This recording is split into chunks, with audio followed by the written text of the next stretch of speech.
पिछले 5 साल से अपने प्राइवेट लिमिटेड कंपनी के कंप्लायंस नहीं कर पा रहे हैं किसी भी वजह से, किसी भी कारण से, तो अब आपके लिए एमसीए ने ओपन कर दिया है, विंडो ओपन कर दिया है पूरी तरीके से गवर्नमेंट ने।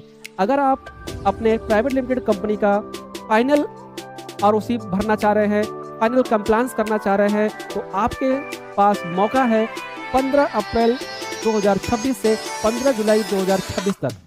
अगर आप इस बीच अपने कंप्लायंस को भरते हैं तो आपको अपने पेनल्टी के 90% अमाउंट में रिलीफ मिलेगा। मीन्स कि अगर आपकी लेट फीस पेनल्टी 2 लाख रुपए आती है नॉर्मल, तो आपको 20,000 रुपए देकर आप अपने कंप्लायंस को भर सकते हैं। मीन्स कि 10% की मार्जिन में आप अपने कंप्लायंस कर सकते हैं। ये चीज़ आप मान के चलिए, ये बहुत बड़ी अपडेट है, बहुत बड़ी रिलीफ है। अगर आप किसी भी कारण से अपने कंप्लायंस को छोड़ दिए हैं या नहीं कर पाए हैं या करना चाहते हैं, तो ये अपडेट आपके लिए बहुत बड़ी अपडेट हो सकती है। ये चीज़ आप नोट करिए और आप डेट का हमेशा ध्यान रखिए। 15 अप्रैल से लेकर 15 जुलाई तक, ये 3 महीने के पीरियड में आपको मौका मिल रहा है। 15 जुलाई के बाद ये विंडो क्लोज हो जाएगी।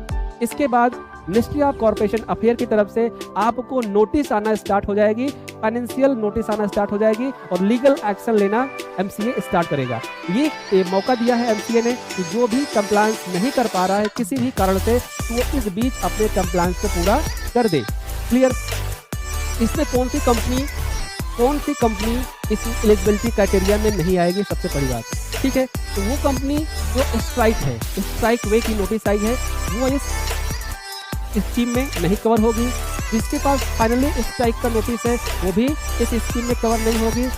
ऐसी कंपनी जो एप्लीकेशन में जा चुकी है, मर्जर में जा चुकी है, वो भी इस स्कीम के अंतर्गत कवर नहीं होगी, ठीक है? तो एक्चुअल में जो फाइनली वर्क कर रहे हैं वही इस स्कीम में कवर होंगे। तो ये आपके लिए बहुत बड़ी अपॉर्चुनिटी है, बहुत बड़ा मौका है। अगर आप प्राइवेट लिमिटेड कंपनी ऑपरेट कर रहे हैं तो एमसीए ने पूरी तरीके से लॉन्च कर दिया है TCFS 2026, ministry of corporation affair की तरफ से बिग अनाउंसमेंट। 15 अप्रैल से लेकर 15 जुलाई तक आप अगर किसी भी तरीके के फाइनेंशियल डिफॉल्टर हैं, कंप्लायंस डिफॉल्टर हैं, आपने एनुअल रिटर्न फाइल नहीं किया है, आपने आरओसी फाइल नहीं किया है, NW7 नहीं फाइल किया है, कोई भी कंप्लायंस अगर आपने नहीं किया पिछले 10 साल तक, अगर आपने कोई कंप्लायंस नहीं किया है, तो इस 3 महीने में आप 90% रिलीफ आपको मिल रही है। सबसे बड़ी बात, 90% रिलीफ आपको मिल रही है किसमें? एडिशनल फीस में। मीन्स कि पर डे 100 रुपए का लेट फीस लगता है एमसीए की गाइडलाइन के हिसाब से, पर डे 100 रुपए की लेट फीस लगती है। लेकिन इस 3 महीने के पीरियड में अगर आप अपने कंप्लायंस को पूरा करते हो तो आप